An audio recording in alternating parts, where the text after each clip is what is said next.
plan, source, make, ship, sell. Each consumer sends about 12 kilos of product to landfill on an annual basis. There is an opportunity to reduce greenhouse gases within our industry by 45% by 2030.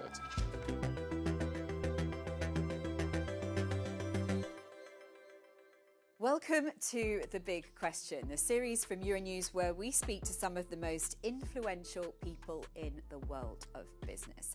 And today I'm joined in the studio by Colin Browne, the CEO of Cascale, the global non-profit alliance trying to make the clothing industry better for the planet. Colin, thank you very much for joining us. Great to be here, thank you.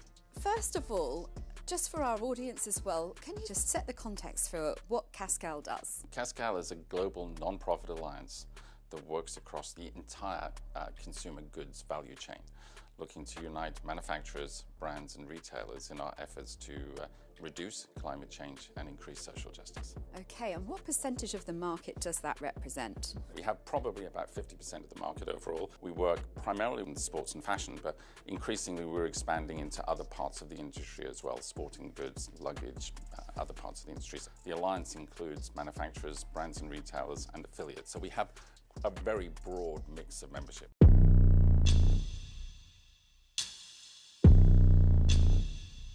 And Colin, the fashion and textile industry in Europe, can you just talk me through the size of the market? For example, how many pieces of clothing are we as Europeans buying each year? Well, it's around about 42 pieces. We estimate it's about 42 pieces of apparel is bought by each consumer on an annual basis. The bigger concern is the amount that actually goes to landfill. We believe that each consumer sends about 12 kilos of product to landfill on an annual basis, which is significant. We estimate there are around about 170,000 textile companies in Europe and around about 1.7 million people involved in the manufacture of textile. And in terms of impact this is having on the planet? Well, we have some figures, and we believe our industry is responsible for about 1 gigaton of CO2 emissions on an annual basis, which is somewhere between 3 and 9%, I think, is the figure that is often quoted. And how far are we from building a sustainable solution? I think we're a way off, unfortunately. I spent much of my career in supply chains, and we've always thought of supply chains as kind of plan, source, make, ship, sell, which is very a linear kind of process. But if you think of building a circular supply chain, it's going to have to be plan, source, make, ship, sell, return, bring it back into the supply chain. That last quarter, we've yet to really stand up. There's legislation in place and being put in place which will certainly help do that. But the industry and society itself needs to figure out how do we join that last part of the equation. Until we figure that out, it's going to be incredibly difficult for us to build a truly sustainable circular industry. I think one of the things we have to be careful of is that we suggest that everything has to be more expensive. I'm a big believer that, if people can make money out of it, it'll be done a lot quicker. So working through how can we make sure that anything we do from a sustainability point of view allows us to still be competitive as an industry is really important. And not all those solutions have to cost more money. And Colin, what about, of course we have fashion influencers on Instagram and TikTok. That hunger for fashion doesn't look like it's slowing down. What's your view on fast fashion influencers? The consumers will often dictate what the market needs to produce, and I think part of the role of organisations and brands themselves is to communicate the issues that this model perpetrates. And so I think we encourage brands to be responsible in the way they think about that. Industry decarbonisation roadmap is a big one that we're leading at the moment to try and bring manufacturers together and brands and affiliates to kind of work on this issue. So we know that it has to be solved, but it's not necessarily only going to be reliant on the consumer. And who are the culprits for perpetuating, the fast fashion? I'm not sure if there's any culprits. I think it's just the way the world and the industry has developed with social media and other things has required that there is an always-on kind of culture that we have out there, that you always want what the next person has. And one of the challenges we have as an industry is because supply chain lead times are so incredibly long, it means the industry has to work much further ahead. I think as we move towards a more circular, sustainable supply chain, ultimately we will unpick that, and I think we'll get to a more fast-moving kind of model. But the question is, if we're fast-moving, does that mean people buy more often? And so it's a question. So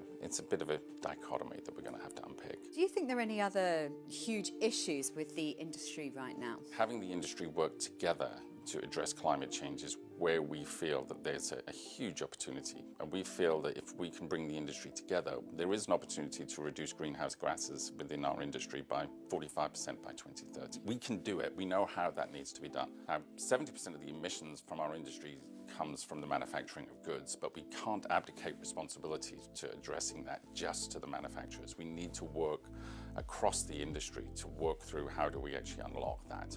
Remember, many of the brands, retailers work with the same manufacturers. And so if they each talk to the manufacturers individually, the manufacturers cannot be successful because they're being pulled in so many different directions. One of the pieces of work that we've done recently is looking at where the emissions come from at an industry level. And approximately 80% of the emissions come from around about 10% of the facilities.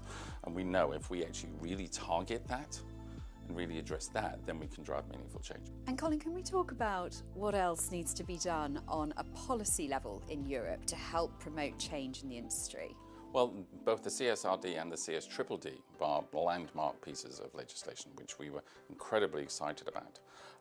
From the point of view, they start to put in some real targets, some real benchmarks and processes that holds businesses accountable for addressing the issues. I think Europe in itself sets the cadence of how these initiatives evolve. And we were all pretty excited about how they were evolving. I understand that any legislation can be onerous on businesses, and we need to find a way in which we ensure they develop in a more efficient and less onerous way.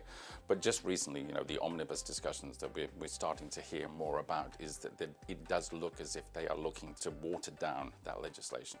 And that would be a huge mistake. It's something we're really concerned about because, we have an opportunity to lead, and it does feel as if we are abdicating our responsibility to lead on sustainability.